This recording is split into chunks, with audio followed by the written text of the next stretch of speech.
बिस्मिल्लाहिर्रहमानिर्रहीम। अस्सलाम वालेकुम। सिटी 10 में मैं हूं आपकी मेज़बान सीमल हाशमी, इस दुआ के साथ कि आपका आज का दिन अच्छे तरीके से गुजरे। जुमा आप सबको बहुत बहुत मुबारक हो। और मैं कल रात से एक चीज़ सोच रही थी, इंसान बहुत मेहनत करता है, बहुत क्वालिफाइड भी होता है और अपने लिए बहुत कुछ सोचता है, दूसरों के लिए करने की ख्वाहिश रखता है और इतना कॉम्पिटेंट होता है कि आवाम उसे इलेक्ट भी कर देती है, वो एक अहम पोस्ट पर तैनात भी हो जाता है।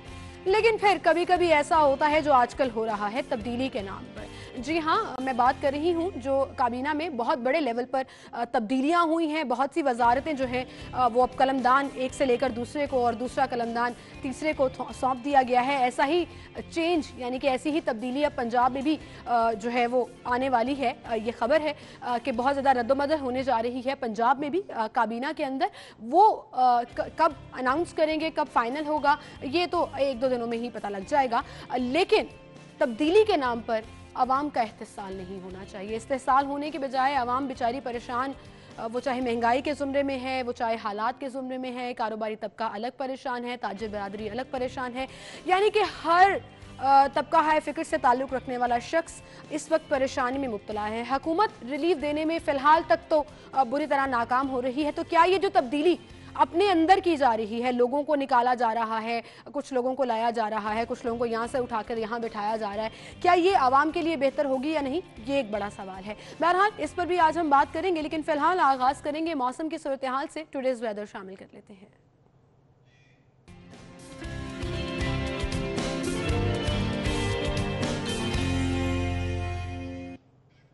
शाहरुख नदीम हमारे साथ मौजूद हैं। शाहरुख, बताइएगा शहर लाहौर का मौसम कैसा, महकमा मौसमियात की जानिब से प्रेडिक्शन क्या है? जी बिल्कुल, शहर लाहौर के मौसम की बात करें तो शहर लाहौर का जो मौसम है वो इस वक्त गर्म है, सूरज भी अपने आबोताब से चमक रहा है। महकमा मौसमियात के मुताबिक ये बताया गया है कि अब जो गर्मी है उसकी शिदत पे आहिस्ता आहिस्ता इजाफा होगा। गुज़िश्ता 3 से 4 रोज़ कबल जो मौसम खुशगवार था अब उसकी शिदत पे कमी आ गई है, जबकि जो गर्मी है उसकी शिदत पे अब आहिस्ता आहिस्ता इजाफा होगा। महकमा मौसमियात की जानिब से ये बताया गया है शहर का जो दर्जा हरारत है ज़्यादा से ज़्यादा 31 डिग्री सेंटीग्रेड, जबकि कम से कम 19 डिग्री सेंटीग्रेड रहने का इम्कान है। इसी तरीके से जो हवा में नमी का तनासुब है वो 71% है, जबकि महकमा मौसमियात की जानिब से ये बताया गया है कि इस वक्त जो मौजूदा दर्जा हरारत है वो 24 डिग्री सेंटीग्रेड है। इसी तरीके से महकमा मौसमियात की जानिब से ये पेशन भी की गई है कि आइंदा जो आने वाला हफ्ता है उसमें आहिस्ता आहिस्ता जो दर्जा हरारत है उसमें इजाफा होगा। आज 31 डिग्री सेंटीग्रेड रहने का इम्कान है, जबकि आइंदा जो हफ्ता आएगा उसमें 37 डिग्री तक जो दर्जा हरारत है वो जाने का इम्कान है, जिससे जो गर्मी की शिद्दत है उसमें भी इजाफा होगा। जी शाहरुख, बहुत शुक्रिया आपका, आप हमारे साथ मौजूद थे। और इसी के साथ टुडेज़ डायरी की तरफ चलते हैं और देखते हैं इवेंट्स।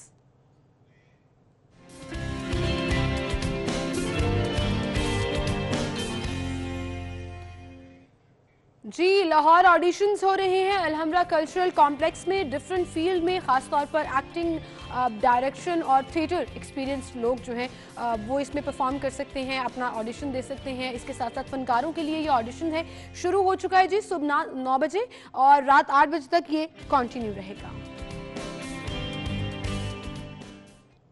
और इसी के साथ आज टॉप स्टोरीज देख लेते हैं। डेली सिटी 42 की लीड स्टोरी।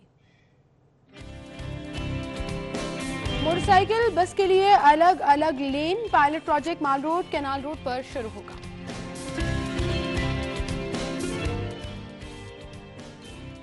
पीटीआई का बल्दियाती एक्ट नामंजूर, मेट्रोपॉलिटन कॉरपोरेशन ने फैसला सुना दिया। शदीद माली बहरान, अस्पतालों की अद्वियात खरीदने के लिए 3 अरब के फंड्स रुक गए। और बिजली बिलों में ओवर बिलिंग, वासा पुलिस जिले इंतजामिया को 98 करोड़ का झटका। ये थी हमारी टॉप स्टोरीज, इनको हम डिस्कस करेंगे। स्टूडियो में हमारे साथ सिटी 42 के सीनियर रिपोर्टर्स इमरान यूनुस और दुर्र नायाब मौजूद हैं, जिन्हें मैं खुशामदीद कहूँगी। अस्सलाम वालेकुम इमरान भाई, क्या हाल है? बहुत शुक्रिया आपकी तशरीफ आवरी के लिए। तब्दीली हो रही है, क्या कहेंगे इस पर आप?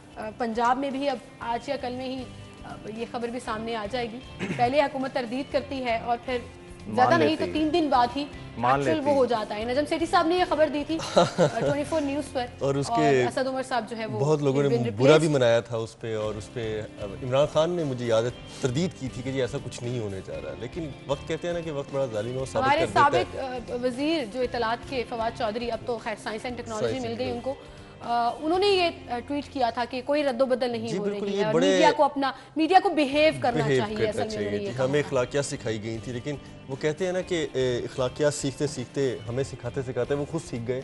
अच्छी बात है, अभी भी सीख जाएं।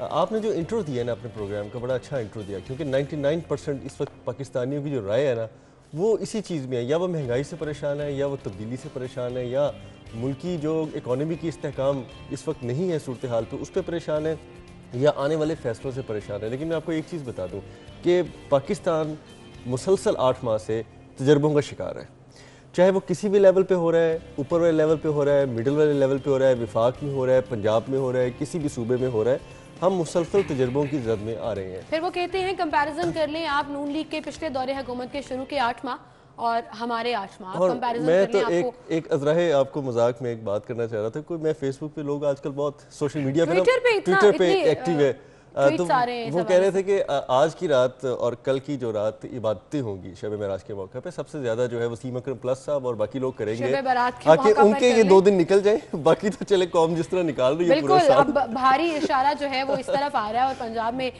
सबसे अहम कलमदान जो वजारत आला का है उस हवाले से अब बातचीत की जा रही है कि आया उनको तब्दील किया जाएगा या नहीं। लेकिन आपने ट्विटर का रेफरेंस दिया और हम चूंकि सोशल स्टोरीज डिस्कस भी करते हैं, तो एक ट्रेंड उस पर ये भी चल रहा था, सरदार उस्मान बुज़दार साहब बच गए और असद उमर साहब चले गए। ऐसा लग नहीं रहा था कि वो जल्दी चले जाएंगे, लेकिन हम 100% श्योर नहीं हैं कि जिस तरह आपने कहा कि सरदार उस्मान बुज़दार साहब जो हैं वो बच गए और असद उमर चले गए, नो डाउट बिल्कुल ये बड़ी पुरानी बात है कि फ़ैसला कर चुकी थी वफाकी गवर्नमेंट के वज़रा जो है उनकी कारकर्दगी बेहतर नहीं है, क्योंकि जब इन्हें पंजाब के हवाले से डिसीजन होगा, जब इन्हें कलमदान मुलाकात भी करेंगे इस्लामाबाद में। कलमदान जब सौंपे गए तो इन्हें एक बात ये कही गई थी वज़रा को कि अगर इनकी कारकर्दगी बेहतर ना हुई तो इनसे मुतल्लिका वज़ारतें जो हैं वो छीन ली जाएंगी। खैर उसी सिलसिले की ये अब कड़ी है जो कि वफाकी हुकूमत से शुरू हुई है, और आहिस्ता आहिस्ता इसके सम्राट जो है पंजाब तक भी आएंगे, और लिटरली देख लीजिएगा कुछ दिनों में, जी बिल्कुल कुछ दिनों में ये वज़रा से शुरू होंगे, और फिर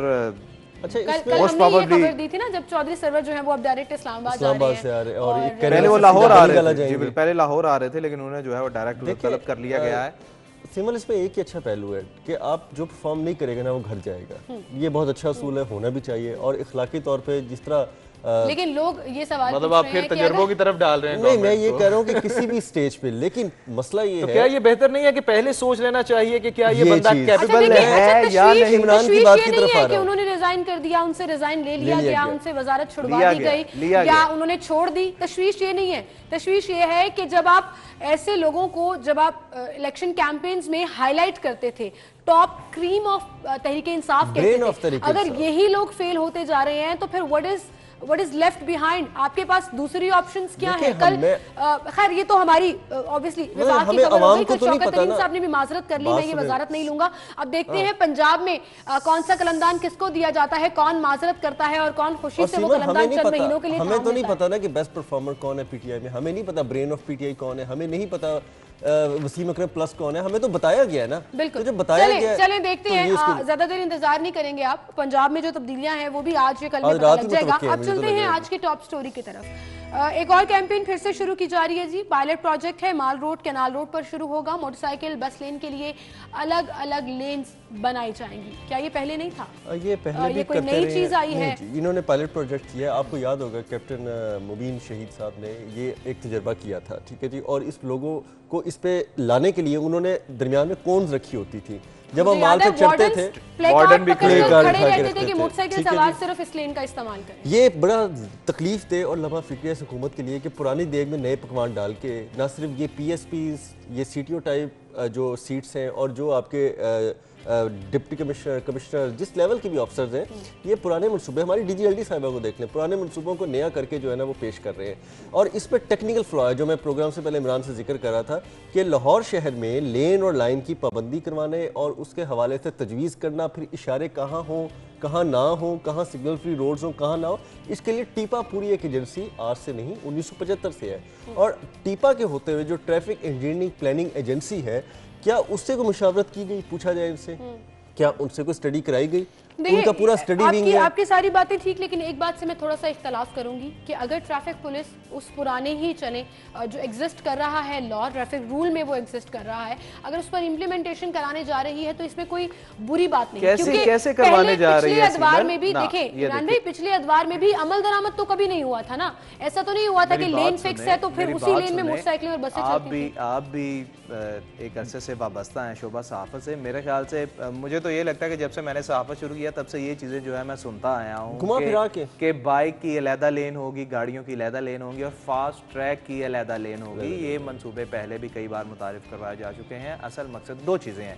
पहली बात तो ये है कि तमाम तर डिपार्टमेंट जो है बाहमी मुशावरत से काम नहीं करते, जिसकी वाज़ेह मिसाल ये है कि जब भी किसी भी इलाके में कोई रोड बनती है उसके बाद वो तोड़ने वाले जो है वो आ जाते हैं कि यार लाइनें बिछाना रह गई थी। टीपा को ऑन बोर्ड नहीं लिया गया, ऑन बोर्ड नहीं लिया जाता। इस कैंपेन को डिजाइन किस तरह से किया गया है? हाँ, हेलमेट कैंपेन आपने चलाई, उसमें आपको कामयाबी मिली, सबने तारीफ भी की, आपके काम की तारीफ हुई और सबने की। लेकिन अगर इस काम के ऊपर आप अमल दरामद ना करा सके और फिर पायलट प्रोजेक्ट के तौर पर आप शुरू कर रहे हैं माल रोड और कैनाल रोड, और होता क्या है, ये कैंपेन शुरू की जाती है, इन सड़कों तक महदूद रहती है, उसके बाद दम तोड़ जाती है, खत्म हो जाती है और पूरा शहर वैसे का वैसे रह जाता है।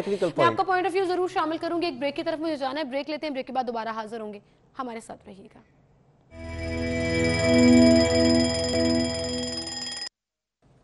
वेलकम बैक नाज़रीन, एक बार फिर से आपको खुशामदीद कहेंगे। हम बात कर रहे हैं मनसूबा सेफ सिटीज़, ट्रैफिक पुलिस, टीपा और लोकल गवर्नमेंट के इश्तराक से जो शुरू किया जा रहा है, जिसमें अलग अलग लेन बनाई जाएंगी। अच्छा, खबर के मुताबिक तो टीपा को ऑन बोर्ड लिया गया है।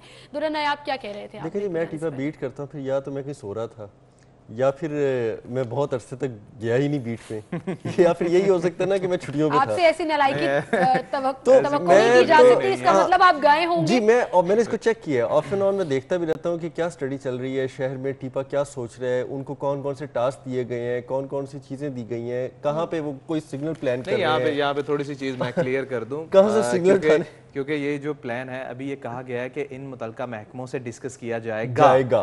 हाँ, अभी वो सोच रहे हैं कि हम इनसे डिस्कस करेंगे, करना ना करना ये बात की बात है। दुरान ने बिल्कुल ठीक कहा है। अच्छा, कमिश्नर से मुकम्मल ताउन मांगा जा रहा है और मजे की बात ये बीट भी आपकी है। असल बात ये है कि आप कमिश्नर साहब की जगह अगर आप लिखते हैं कि टीपा से मुकम्मल ताउन मांगा जाएगा, फिर तो बात समझ में आती है, क्योंकि शहर में ट्रैफिक मैनेजमेंट सिस्टम जिम्मेदारी उसकी। एक चीज जो हम डिस्कस कर रहे थे कि टेक्निकल फ्लॉज बहुत ज्यादा हो जाएंगे, कुछ अंडरपासेस खास तौर पर कैनाल रोड पे आपके राइट साइड पर हैं, कुछ लेफ्ट में है, तो अगर लेफ्ट पे बाइक जा रही है तो क्या वो एक्सट्रीम राइट कट मारते हुए सीमल जिसका काम उसी को साजे, मैं उस तरफ आता हूँ कि टीपा ने, आपको याद होगा टर्किश इंजीनियर्स आए थे शबाशी साहब के दौर में, उन्होंने सजेस्ट किया था कि कुछ चीजें बहुत जरूरी हैं कि उनको फौरी तौर पे एड्रेस किया जाए। लाइक आप ठोकर से सीधा आते हैं, जिना हॉस्पिटल का अंडरपास जो नया बना है वो फुल डेप्थ का है, वहां से ट्रैवलर गुजरता है, वो समझता है जो बंदा बाहर से आ रहा है, जनूबी पंजाब से आ रहा है, इस्लामाबाद से आ रहा है, उसको तो नहीं पता, वो आगे आता है और आके कैंपस अंडरपास में फंस जाता है। ठीक है, 1000 केसेस आपके सामने इस तरह है। उन्होंने ये तजवीज़ किया था कि एक तो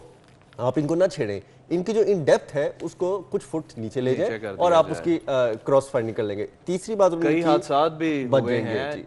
तीसरी बात उन्होंने कहा जो क्रिस क्रॉस होती है ट्रैफिक, यानी कि एक बंदा जा रहा है, वो उसे अचानक पता लगता है कि अब मेरे राइट साइड पे नहीं है अंडरपास, अब तो मेरे लेफ्ट साइड पे आ गया, तो वो क्रॉस द वे जाता है और सीधा लेफ्ट होके ना वो या लेफ्ट घुस जाता है या राइट घुस जाता है और कई गाड़ियों को ले जाता है। जब ट्रैफिक क्रिस क्रॉस होती है उसका बड़ा नुकसान है, उसका हल भी टीपा आज तक नहीं निकाल सका।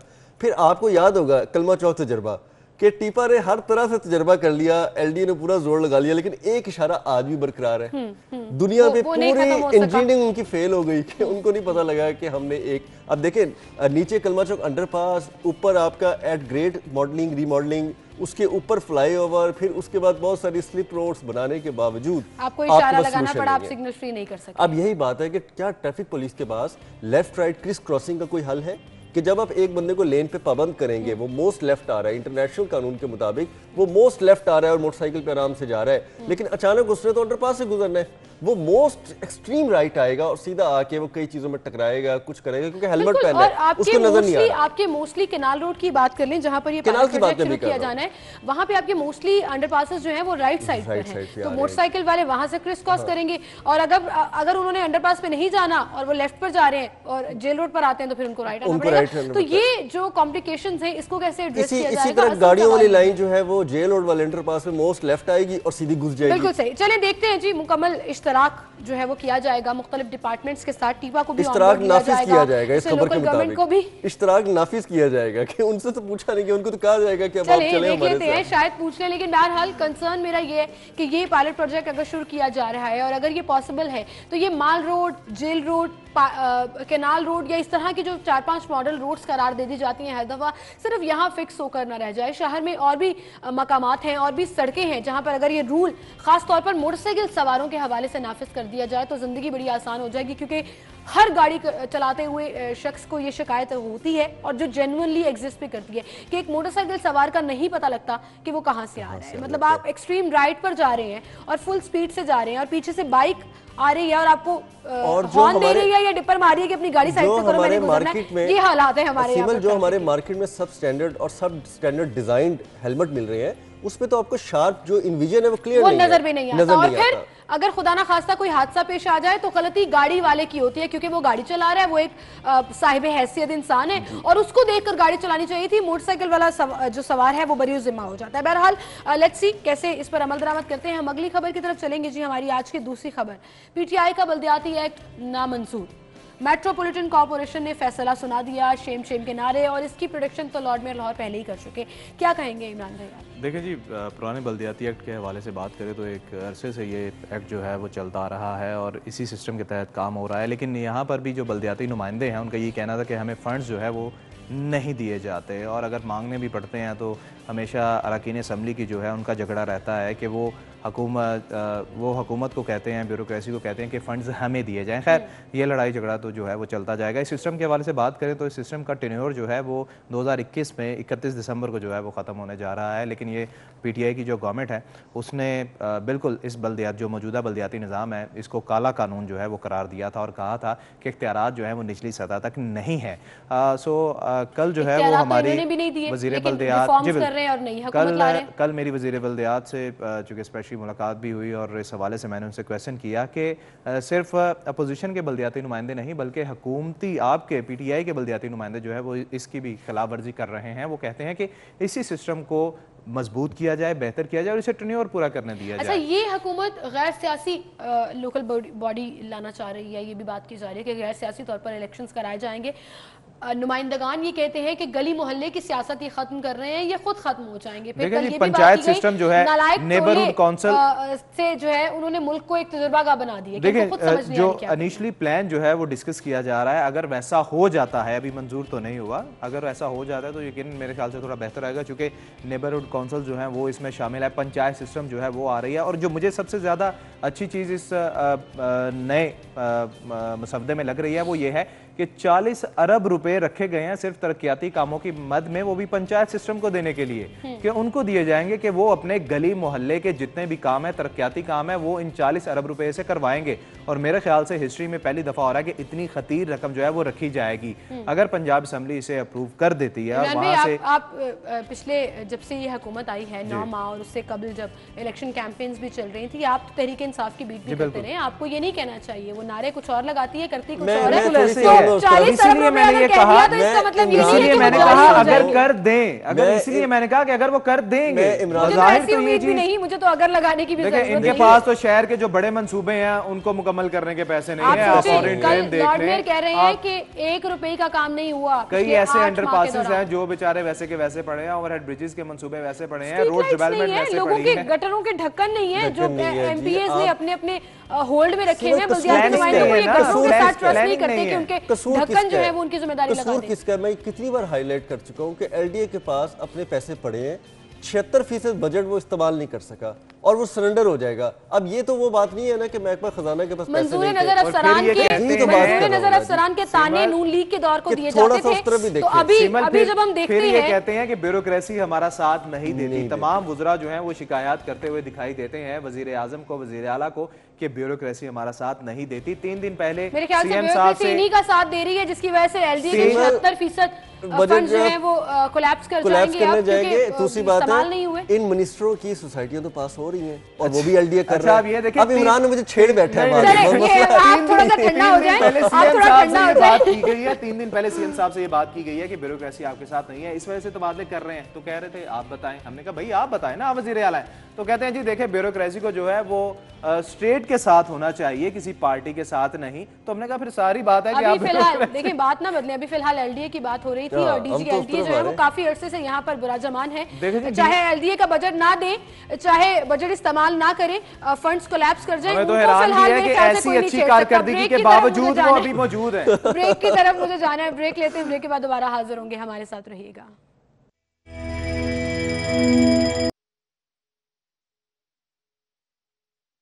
शदीद मान हर जगह देखने में आ रहा है और ऐसी कुछ सूरत हाल अस्पतालों में भी है जहां अद्वियात खरीदने के लिए 3 अरब के फंड्स रोक दिए गए हैं। जी इमरान भाई क्या कहेंगे आप? अद्वियात खरीदारी के पैसे नहीं हैं और इसकी डिटेल में अगर हम जाएं तो हर अस्पताल के ज़िम्मे जितने करोड़ रुपए थे जो उनको देने थे अद्वियात की खरीदारी की मद में, वो नहीं दिए गए। वही देखें, जैसे हम ब्रेक में थे और बात कर रहे थे कि अगर ये हुकूमत रही तो नज़र आ रहा है कि शायद पूरा मुल्क जो है वो पब्लिक प्राइवेट पार्टनरशिप के तहत जो है वो चलाना पड़ेगा। ये सिर्फ महकमा हेल्थ का सिर्फ महकमा हेल्थ के शोबे में ये सूरत हाल नहीं है, तमाम तर महकमे आप देखें वहीं पर हो रहा है। तरक्याती काम जो है वो पहले रुके पड़े हैं, एजुकेशन को देख लें या कोई भी आप उठा के देख लें डिपार्टमेंट, यही सूरत हाल है। और जी बिल्कुल, ये अप्रैल की खरीदारी थी जो कि हॉस्पिटल्स के लिए की जानी थी, जो कि नहीं की जा रही और ये इसमें कोई मामूली हॉस्पिटल नहीं है। हाँ, लेकिन फिर इसको कोई नहीं देखेगा। फिर जब कभी कोई कहेगा वज़ीर आला पंजाब का बगैर बताए PIC बगैर बताए दौरा करने जाएंगे और वहां पर एमएस को मुअत्तल कर देंगे कि मुफ्त अद्वियात की फराहमी नहीं की जा रही, इसको कोई नहीं देखेगा। हुकूमत को फॉलो तो करना है ना इन्होंने। डिसीजन किसने लेना है? ये कहते थे कि हम वुज़रा को बाइख्तियार करेंगे, ठीक है जी, हम वुज़रा को इंडिपेंडेंट करेंगे, वो अपने डिसीजन लेंगे। मुझे ये बताएं कि वज़ीर सेहत क्या डिसीजन ले पाई कि मैंने ये कबल अज़ वक्त पैराडोल की गोली लेनी है, एक सिरिंज लेनी है? लेकिन ना ये तो मौजूदा गवर्नमेंट, आप बताइए जी लेना है, अंदाजा करें। अब जब एंड ऑफ टाइम आएगा तो आप बली का बकरा बना के 2-4 मिनिस्टरों को और इनको लेफ्ट राइट कर देंगे, नो डाउट वो मेरिट पे करेंगे, लेकिन आप कुछ ब्यूरोक्रेट्स को फारग करेंगे, आप एमएस को आप सस्पेंड करके उन पे इंक्वायरी लगा देंगे। जिम्मेदारी दो रहे हैं आप, गवर्नमेंट पे बनती है। देखिए गवर्नमेंट को ये तहरीक इंसाफ की जो गवर्नमेंट है जब ये इक्तदार में आना था इसने, तो पहले तो ये काफी दावे कर रही थी और लग यूं ही रहा था कि इनके पास ऐसा कोई प्लान है कि मुल्क जो है वो दिवालिया होने जा रहा है या इसका बजट जो है वो पूरे मुल्क में खजाना जो है वो खाली पड़ा है, हमारे पास ऐसा प्लान है कि हम आकर जो है इस मुल्क को सोना सोना कर देंगे। लेकिन अब ये आए हैं तो वो प्लान कहां पर है? यहाँ पे अपनी नाकामी मान लें, आपने देखिए दोनों डिपार्टमेंट्स को कंबाइन कर दिया, आपने specialized health care, secondary and primary health को कंबाइन करके एक मिनिस्टर लगा दिया, जिनसे बड़ी उम्मीदें भी वाबस्ता थी क्योंकि वो खुद इसी शोबे से ताल्लुक रखती हैं, दोनों मिनिस्ट्री उस मिनिस्टर की जानिब से खुद क्या वो डिलीवर कर सकी हैं? क्या उनको पता है कि किस तरीके से सरकारी अस्पतालों के हालात हैं, किस तरह सरकारी अस्पतालों के हालात चलाए जाते हैं? देखिए जी, वो डिलीवर इसलिए नहीं कर पाई क्योंकि अभी तो वो जुबान बंद रखेंगी, अभी नहीं वो बताएंगी कि उनको कितने फंड्स दिए गए, जब उन्होंने वफाक से फंड मांगे, जब प्राइम मिनिस्टर से रिक्वेस्ट की या किसी भी तवज्जुह से उन्होंने अपना सिस्टम चलाने की कोशिश की तो उनको किस किस जगह पे नाकामी का सामना करना पड़ा। उनको ये बताने में भी मुश्किलात होंगी कि पंजाब हुकूमत की प्रायोरिटीज़ क्या थी, वो पैसे कहाँ लगा रहे थे, कहाँ जा रहे थे, क्या चल रहे थे, या पैसे थे या नहीं थे। अभी तो वो एक आधी प्रायोरिटी तो बता दें, एक आधी प्रायोरिटी तो बता दें। इतना आसान काम नहीं है और ये बात अब इनको भी समझ आना शुरू हो गई है।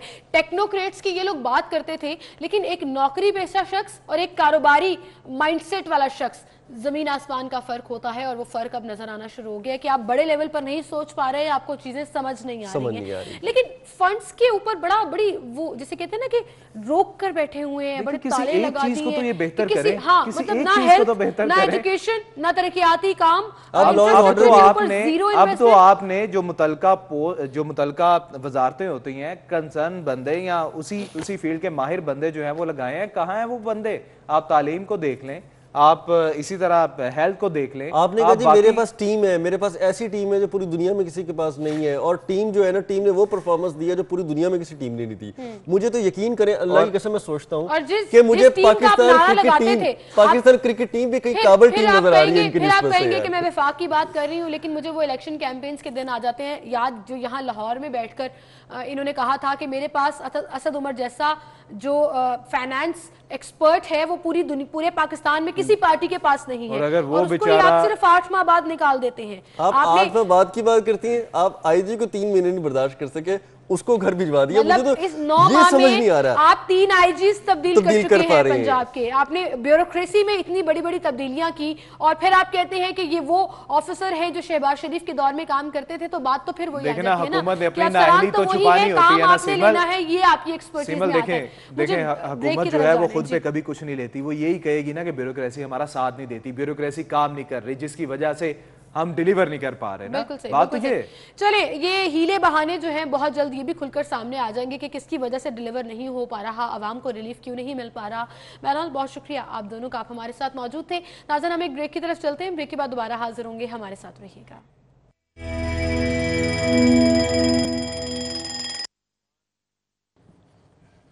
वेलकम बैक नाज़रीन, एक बार फिर से आपको खुशामदीद कहेंगे और सेल्स एंड प्रमोशंस की तरफ चलते हैं। सबसे पहले देखते हैं कहां कहां कितनी सेल लगी है, बचत बाजार शामिल करेंगे।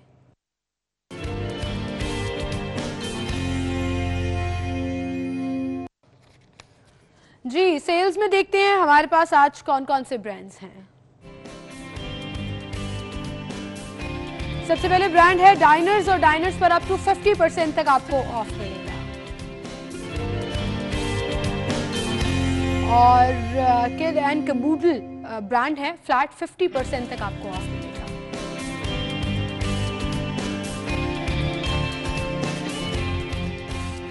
कारफोर पर अगर आप जा रहे हैं तो देखते हैं प्रमोशंस पर आज क्या क्या चीजें हैं।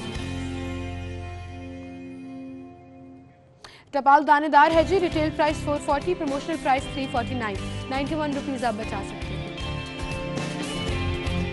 चिकन नगेट्स हैं, retail price 805, promotional price 525, 280 rupees आप बचा सकते हैं।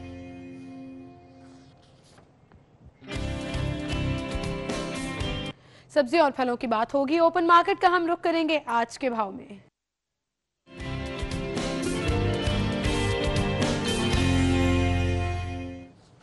फारान यामीन हमारे साथ मौजूद हैं। जी फारान, बताइएगा ओपन मार्केट की सूरत हाल क्या देख रहे हैं आप? आज शहर में सब्जियों का रेट ओपन मार्केट और सरकारी कुछ इस तरह है। आलू सरकारी 10 रुपये है, ताम सब्ज़ी फरोश 15 रुपये फ़ी किलो के हिसाब से फ़रोख्त कर रहे हैं। इसी तरह प्याज 38 की बजाय 50 रुपये, टमाटर का सरकारी रेट 65 रुपये, ताम ओपन मार्केट पे ये 60 रुपये फ़ी किलो के हिसाब से फ़रोख्त हो रहा है। लहसुन देसी 95 की बजाय 100 रुपये, अदरक थाईलैंड का रेट सरकारी 160 है, ताम सब्ज़ी फरोश 180 रुपये फ़ी किलो में फ़रोख्त कर रहे हैं। अदरक चाइना 190 की बजाय 220 रुपये फ़ी किलो फ़रोख्त की जा रही है। बैगन 35 रुपये की बजाय 40 रुपये, कीरा फार्मी 28 रुपये की बजाय 40 रुपये, करेले देसी 60 रुपये की बजाय 70 रुपये, पालक 16 रुपये की बजाय 20 रुपये, टिंडिया देसी 150 रुपये की बजाय 160 रुपये, नींबू देसी 175 की बजाय 220 रुपये, मेथी 25 रुपये की बजाय 40 रुपये, माड़ू 40 रुपये की बजाय 50 रुपये, कचनार का सरकारी रेट 135 रुपये है, ताम सब्ज़ी फरोश 160 रुपये फ़ी किलो के हिसाब से फ़रोख्त कर रहे हैं। बंद गोभी 35 रुपये की बजाय 40 रुपये, फूल गोभी 30 रुपये की बजाय 45 रुपये, घिया कद्दू 65 रुपये की बजाय 75 रुपये, सब्ज़ मिर्च 40 रुपये की बजाय 60 रुपये, शिमला मिर्च 55 रुपये की बजाय 70 रुपये, अरवी 70 रुपये की बजाय 85 रुपये, भिंडी का रेट सरकारी 130 है, ताम सब्ज़ी फरोश 155 रुपये में फ़रोख्त कर रहे हैं। मटर 45 रुपये, मूली 14 रुपये, टिंडिया फार्मी 55 रुपये की बजाय 65 रुपये, घिया तोरी 110 की बजाय 130 रुपये, गाजर देसी 25 रुपये, गाजर चाइना 20 रुपये, साग 20 रुपये, मूंगरे 70 रुपये की बजाय 75 रुपये फ़रोख्त किया जा रहा है। जबकि सब्ज़ मिर्च दोम 25 रुपये की बजाय 40 रुपये फ़ी किलो के हिसाब से सब्ज़ी फ़रोख्त इस वक्त मार्केट में फ़रोख्त कर रहे हैं। जी बहुत शुक्रिया फारान यामीन आपका। और अब माल का हाल शामिल करेंगे।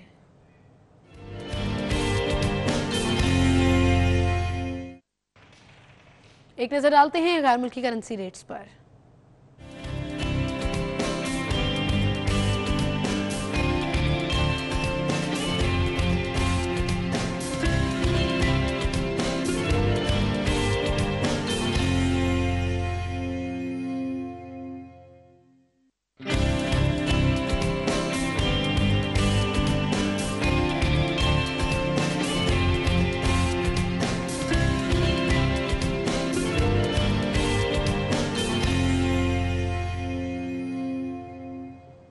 और इसी के साथ एक ब्रेक की तरफ चलेंगे जी। ब्रेक के बाद हेडलाइंस जानिएगा, उसके बाद प्रोग्राम का सिलसिला आगे बढ़ाएंगे। हमारे साथ रहिए।